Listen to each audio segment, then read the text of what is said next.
পরিষ্কার সংস্কার নিয়ে যে কুস্তিটা লড়ছে, এখানে ইউনূস সাহেব বলছে জাপানে গিয়েও নাকি বলছে নির্বাচন, সংস্কার, বিচার এবং নির্বাচন তিনটা কাজ। কেউ কেউ বলেন এই তিনটা কাজ তাকে কে দিয়েছে, এটা বলে প্রশ্ন।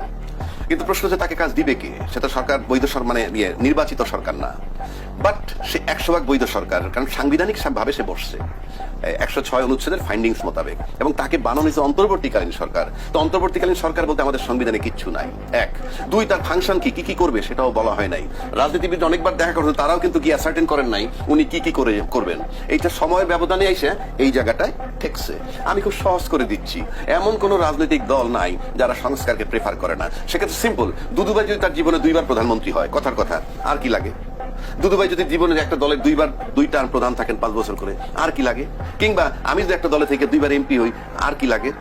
সুতরাং আমি বলছি, প্রতিটা দল যদি তার গঠনতন্ত্র, সবাই বলে আমরা ক্ষমতায় এসেই সংশোধন করব, এগুলোর উপরে ফেক রাখা কোনো যুক্তি নাই, কারণ 53 বছরে সেটা হয় নাই। কিন্তু আজকে আপনার গঠনতন্ত্রটা সংশোধন করে ফেলেন আপনার কিরকম, যে একই ব্যক্তি একই সময়ে দলীয় প্রধান এবং প্রধানমন্ত্রী হতে পারবেন না, কিংবা একই ব্যক্তি পরপর 2বার প্রধানমন্ত্রী, 2বারের বেশি প্রধানমন্ত্রী হইতেই পারবেন না, একই ব্যক্তি একই সময় দলীয় পদ এবং এমপি থাকতে পারবেন না, উপজেলা চেয়ারম্যান এবং দলীয় পদ রাখতে পারবেন। এই সিদ্ধান্তটা গঠনতন্ত্রে ঢুকান, ফর গডস সেক। আর কোনো সংবিধান লাগবে না, 1। 2, বাংলাদেশ আর কোনো স্বৈরশাসক তৈরি হবে না। সিম্পল এই ফর্মুলায় করুক এবং তারপরে নির্বাচনে চলে যায়। দ্বিতীয় কথা হচ্ছে, দুদুভাই একটা ব্যাখ্যা দিলেন, যে ফর্মই বলুক, উনি বলছিলেন নির্বাচনী তফসিল আমরা দিব, সেটা উনি ব্যাখ্যা দিচ্ছেন, এটা উনি এভাবে বলেন নাই। তারপরে যদি বলি যে যদি তফসিল নিতেই পারেন, আমি বলবো যদি আপনারা মনে করেন রাজনীতিবিদ মাঠের, আমি রাজনীতিবিদ না, মাঠের রাজনীতিবিদ যদি মনে করেন যৌক্তিক কারণ আছে, গণতন্ত্রের স্বার্থে এবং গণতন্ত্র ধ্বংস হয়ে যাচ্ছে, তাহলে আমি মেহেরবানি করে অনুরোধ করবো আপনার ডিসেম্বর পর্যন্ত অপেক্ষা করবেন না। কারণ আপনার দেশের কর্ণধার, গার্জিয়ান, এখন বিএনপি হলো রাজনৈতিক মাঠের সবচেয়ে বড় স্টেক হোল্ডার, এবং সেই স্টেক হোল্ডার যদি দেখে যে এই দেশের ক্ষতি হবে, ভাই আমার কোনো আলাপের প্রয়োজন নাই, জাস্ট আপনি মাঠে নেমে তাকে তাড়িয়ে দিবেন, কারণ আমি দেশটাকে ভালোবাসি। ইউনূস সাহেব দেবতা না, মঙ্গল গ্রহের না, ইউনূস সাহেবেরও ভুল হইতে পারে।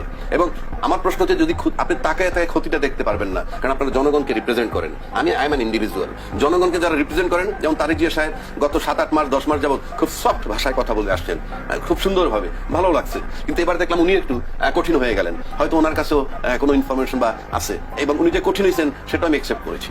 আমার প্রশ্ন সিম্পল, দেশকে ভালোবাসেন, জনগণকে ভালোবাসেন, সেই স্বার্থে যদি মনে করেন যে ইয়েস নির্বাচন কিসের ডিসেম্বর, আরো আগে দরকার, তাহলে সেটাই করবেন। আমি মনে করি সেটাই উচিত।